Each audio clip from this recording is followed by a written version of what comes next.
Limang sikreto ng mga mayayaman na hindi mo ginagawa. Una is may financial goals. Kung gusto talaga natin maging successful, importante magsimula tayo sa paglista ng mga goals natin. And pangalawa, long-term mag-isip. Kailangan talaga yung perspective natin mahaba.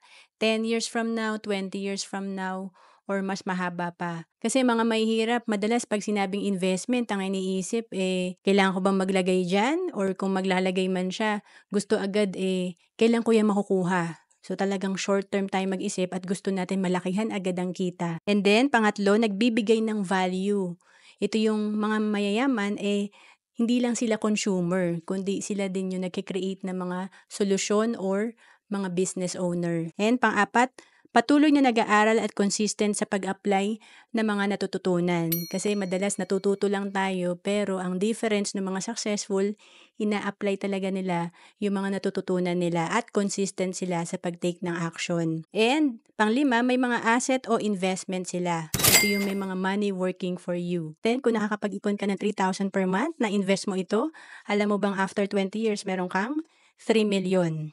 And kung itong 3 million mo magbigay sa'yo ng 10% passive income, meron ka ng 300,000 na passive income or money working for you.